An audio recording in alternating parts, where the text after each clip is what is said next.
He smirked across the dinner table, fork still in his hand. Mom and Dad said I'm moving into your house. The words hung there, smug, sharp, deliberate. A claim, not a question. I didn't flinch, didn't blink. I let the silence stretch just long enough for him to believe he'd won. Then I smiled, slow, controlled. Funny, I said, sliding a manila envelope across the polished wood. I sold it for $740,000 last week. The color drained from his face before he even touched the papers. And in that moment, watching his jaw slacken, watching my parents stiffen beside him, I tasted the justice I'd been starving for my entire life. I was the daughter they always used. My brother, Michael, the golden boy. Everything he wanted, he got. The car, the tuition, the endless safety net of excuses. And me? I was the reliable one, the one who understood, the one who could sacrifice, because you're stronger, you'll manage.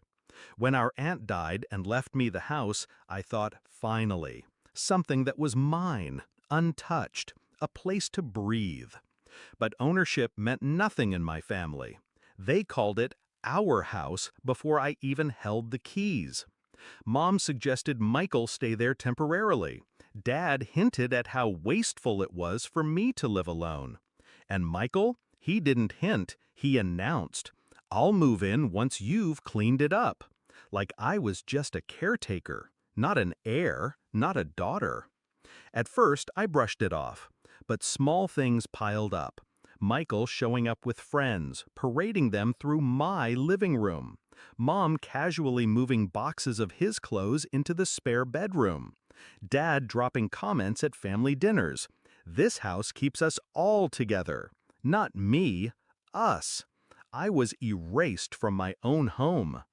The final crack came one Sunday when I walked in to find Michael holding my deed in his hands, smirking like a thief who'd already won. "You don't deserve this place," he said. "You're not even using it right." I remember the way my chest tightened, not with grief, but with clarity. That was the moment I stopped being the used daughter. That was the moment I decided to become something else. I didn't scream, I didn't beg, I planned. First, I visited a realtor. Quiet meetings, quiet listings. The market was hot, hotter than I'd seen in years. Offers came fast. I didn't hesitate. I signed the papers, I signed away the very thing they thought they had already taken from me. Second, I kept it silent. I didn't tell a soul, not even the neighbor who waved when I boxed up furniture, not the coworker who asked why I was suddenly so calm. Secrets only work when they're airtight. And third, I prepared my stage. A family dinner, the place where Michael gloated most freely, where my parents' favoritism was at its loudest. They expected me to fold, as always.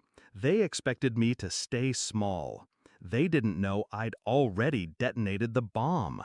So when he leaned back, smirk sharp under the chandelier light, and said he was moving into my house, I let him. I let him believe it.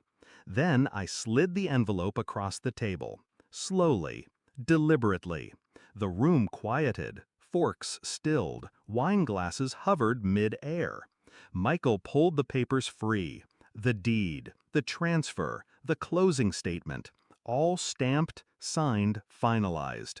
His smirk broke. His lips parted, but no sound came. Mom leaned forward, eyes darting. "What is this?" "The sale," I said, my voice even. "It closed last Friday." Dad's face reddened, ready to erupt. You sold the family house?" "No," I corrected, locking eyes with Michael. "I sold my house." For once, my brother had no comeback. His hands shook against the papers.